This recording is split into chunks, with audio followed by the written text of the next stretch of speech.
Three of Coins energy talks about legacy, strong foundation, something very strong, uh, built in love. Okay, and pertaining that this is something here na strong foundation, legacy, talks about love because I'm sensing a lot of emotions coming in dito sa energy ng Three of Coins. I do see that someone here could be parang standing his or her ground, no? Parang may energy ng buo ang loob for this legacy, for this strong foundation here with you. Kilalanin natin kung sino ito. Just take only what resonates. Oh, it looks like you've shed a lot of tears for this person. Let us see. Para malinaw.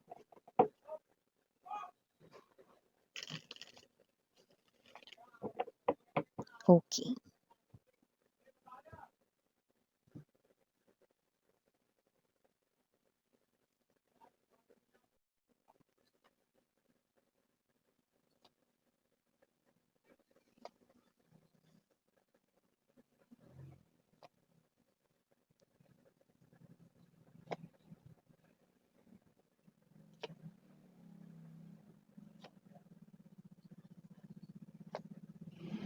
Oh,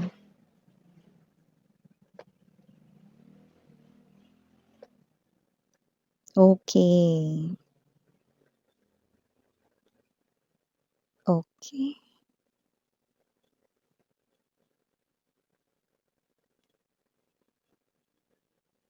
Lumalabas ka bilang Queen of Cups para sa taong ito. Wala tayong gender dito mga babes, no? Pero yes, this person here, no, para sa kanya lumalabas ka bilang Queen of Cups, no? Taong kanya ritong minamahal. Ayan, no? Yan, no? Speaking of, yung mga babes, no? Pagmamahal. Alam naman natin, no, na ang pagmamahal ay binibigay lamang sa tao na, alam mo yon, no? Karapat-dapat 'no, na pag-alayan ng pag-ibig 'no. And yeah, nakita ko 'no, na minahal mo rin itong tao na 'to 'no, and I do see that this person here could be now seeing your value, your worth, which is okay, importante kasi 'di ba, para sa tao rito 'no, na nagmamahal 'no, okay, mas maganda yung nararamdaman mo yung pagmamahal niya for you 'di ba, or nararamdaman mo yung feelings niya, yes 'no. Pero bago natin ipagpatuloy ito, batiin muna natin lahat. Hi and hello there everyone. My name is Yan. Welcome new subscribers. Returning Eastern buyers, thank you po sa inyong walang sawang love and support for me. At kung hindi niyo pa alam, pa po tayo na other channel. Link down below sa ating description box. At kung interesado, i-click lamang yung link dyan para mapunta kayo dun. At araw-araw ay nag-upload tayo ng collective readings for all signs there. Yun nga ng gender dito babae, lalaki, LGBT, latte, welcome. Puwede rin pong i-switch yung mga roles dahil possible magkapalit-palit kasi general reading ito. And at the end of the day, lahat ay may free will na free mong gamitin anytime, anywhere. Ayun 'no, yung mga babes 'no, nagbabasa ako ng mga comments 'no, and yes 'no, parang mas interesado pa kayo sa love life ko. Tsismoso niyo naman, you know? Pero siyempre 'no, medyo marami-rami yung mga nagtatanong kaya sasagutin ko na din 'no, para mawala na mga inyong mga agam-agam, 'yan 'no. Ne 남편이 있어요. I'm taken, yeah, okey. So 'yan, parang hindi na rin mag-comment yung iba na magtanong, ngayon alam niyo na, yes 'no. Kaya nga lagi ko sinasabi sa inyo, it's such a happy feeling 'no, na ma-in love and it's such a wonderful 'no, and amazing feeling 'no, kapagka parehas na nagmamahalan, yes.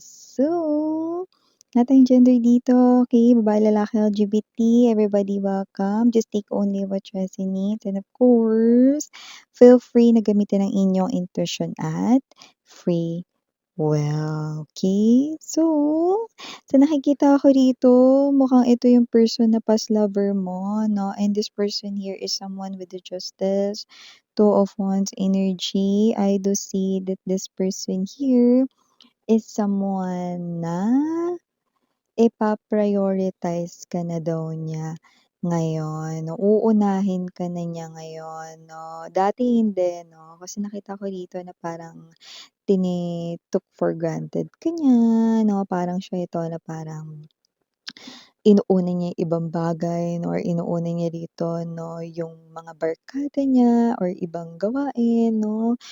At, alam niya 'no, na for granted ka niya dati 'no. Alam mo kasi with the Four of Swords energy, nasanay kasi siya rito 'no, na lagi kang nandiyan. Na parang kahit na anong gawin niya, kahit na parang bukas ko na lang, parang bukas na lang ako babawi kay collective, okey lang 'yun sa kanya, 'di ba? Yung mga pinagpapabukas kung puwede namang gawin ngayon, 'di ba?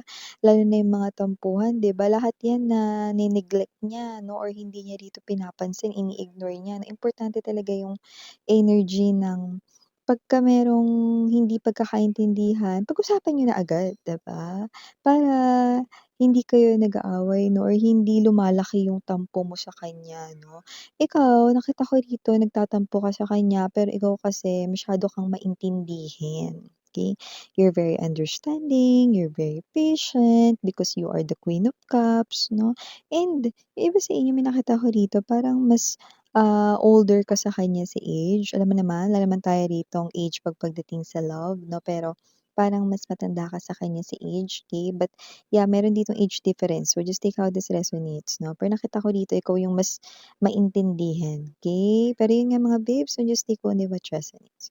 So nakikita natin dito that you are someone here 'no, na talagang minahal mo 'tong tao na 'to.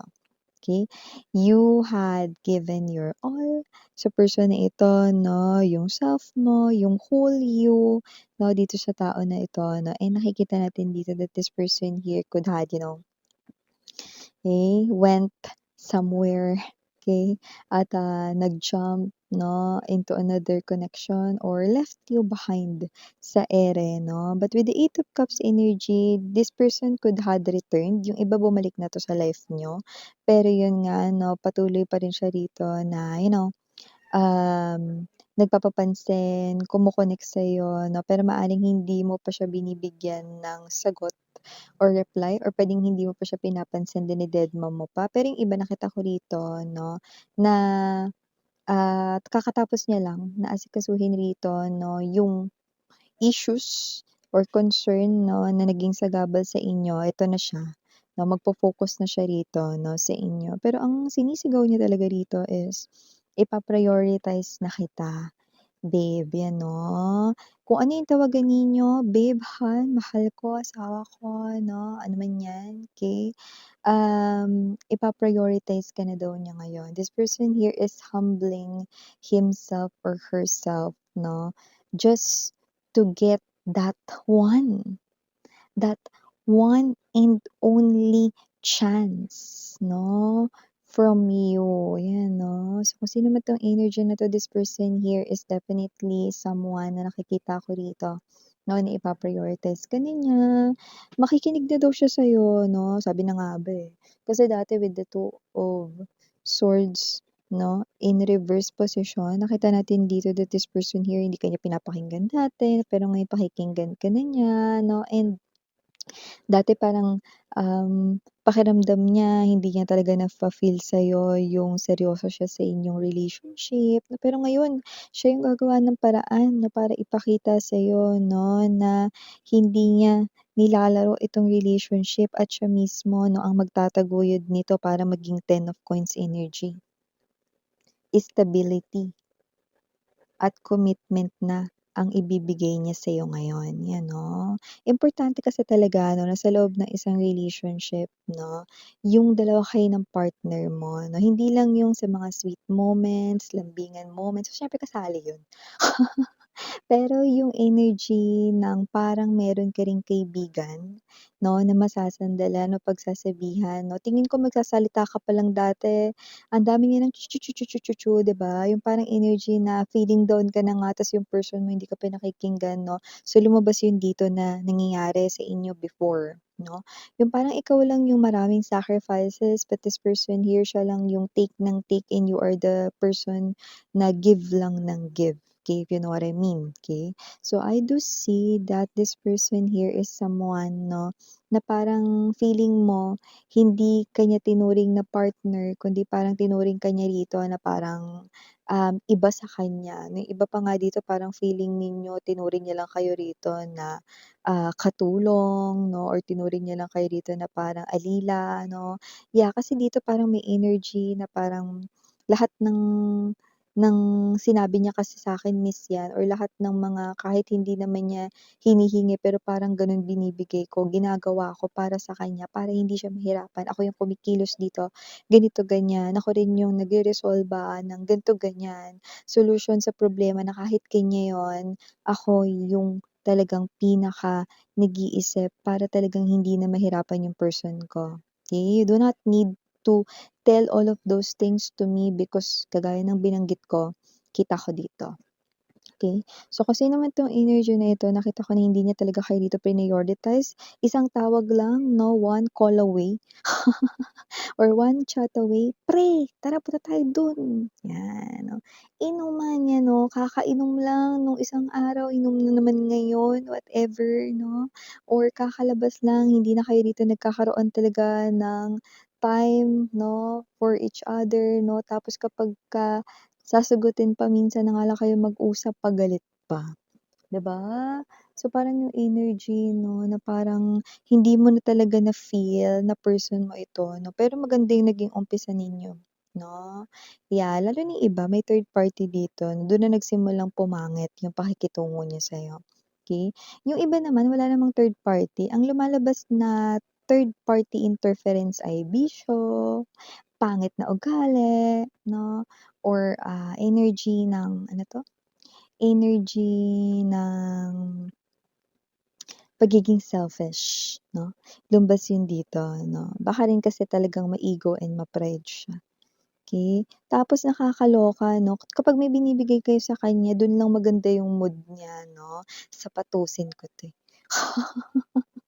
So, kasi nitong energy na 'to na kunwari may gift kayo sa kanya, may present kayo sa kanya, na dun lang nagiging maganda yung kanya ritong mood 'no, tapos mga away na siya after 'no, maninita na siya 'no. Naiirita kayo kapagka ganyan yung kanya rito 'no, na pinapakitang ugali 'no.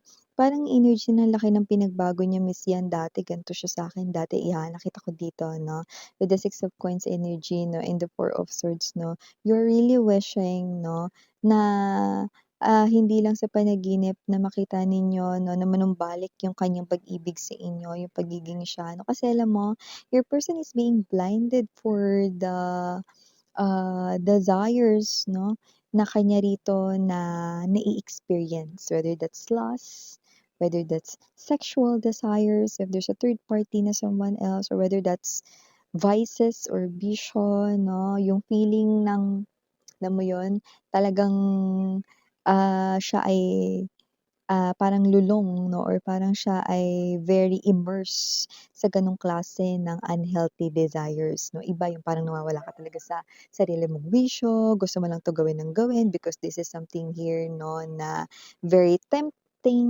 'no. So, may gano'ng klase ng parang hindi magandang, behavior yung lumalabas sa person mo 'no. Pero dito nakita ko parang nasipa, eh. Nasipa ni universe, eh, 'no, justice energy. Nasipa dito, eh, 'no, kasing lakas ng sipa ng kabayo itong person mo 'no. Nakita natin dito that your person now sees everything 'no, na kinalimutan niya kayo before, sinadya niya talagang umalis, sinadya niya talagang gawin yung mga bagay na hindi mo gusto, okey, and feeling niya okey lang sa'yo kasi mapagpasensya ka. Kasi mapagmahal ka, alam niyang mahal mo siya, hindi mo siya iiwan kahit anong mangyari, 'no? Pero nakalimutan niyang tao ka lang din naman, 'di ba? Napapagod din, 'di ba? Masarap sa feeling mga mahal 'no, na yung taong kasama mo 'no, sa lahat ng maraming taon 'no, yung mahal ka pa rin, yung hindi nagbabago, 'di ba? Yung sweet 'no, nung time na kinikilig-kilig siya. Una ka pa lang niyang nakita 'no, hanggang sa nagsama na kayo ng maraming taon, hindi pa rin nagbabago, dumaan na ang mga napakaraming dekada, 'di ba? Gano'ng klase ng feeling 'no, it's more than, okey, yung puwede mo talagang masabi when it comes to real love 'no, genuine love, unconditional love 'no. And nakikita ko dito na this is you, maybe you've got tired, puwedeng hindi mo na siya hinabol, hindi mo na siya tinext 'no or chinat 'no. Dito sa inyo ritong, connection, so nakita ko dito 'no na itong person na 'to is someone here na puwedeng ito siya 'no, na nagbabalik-loob 'no. So with this Ace of Coins energy, ito ngayon yung hawak niya, ganito kalaki. Ace of Coins to the Knight of Coins, okey. So yan yung klase ng energy na talagang, nakita natin dito 'no, na ito yung ino-offer, a new life, okey, with this person here, okey. Yung talagang pagbabago na talagang, this is baluti 'no, talagang binalot siya ng 'yan 'no, talagang armored siya rito ng, pagbabago 'no, kaya nga sabi ko sa inyo nasipa ni universe 'to, eh.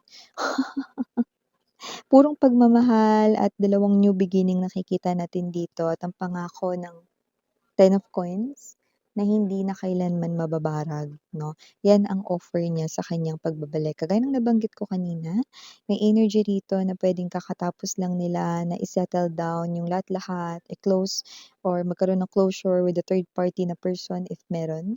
And if walang third party na person at ang third party ang mga bisyo, mga hindi magandang pag-uugali 'no. Nakita ko rito na yun ay kanya ritong naisaayos na. So, nakikita ko ritong bagong buhay 'no, na ino-offer niya sa inyo, na pero nasa inyo kasi yun pa rin naman yung mukha niya. Nasa inyo kung feeling ba ninyo 'pag makikita niyo yung mukha niya naalala niyo yung nakaraan, you're not yet ready, then you might want to think more if you want 'no, to give it a try 'no. But if not, then it's up to you, 'di ba? Kasi yung iba may energy ng, 'pag nakita nila yung mukha ng isang person nagnunumbalik, 'di ba? Parang kahit nagbago na yung person 'no, marami pa ring mga umiikot 'no, sa isipan 'no, ganito, ganyan. There's fear 'no, resurfacing and everything, 'di ba? So, may gano'ng klase ng energy, yeah, okey? Nasa inyo. So, for the initials reading here is we do have unang-una letter J, we also have here the letter C, andito rin ang letter I, A, T, R. We also have here the M, Y, and last but not the least, we've got letter A. So yeah, these are all the messages we've got right here. Thank you so much again, I'm Yuriana Ani. Sarang yellow and light. Annyeong.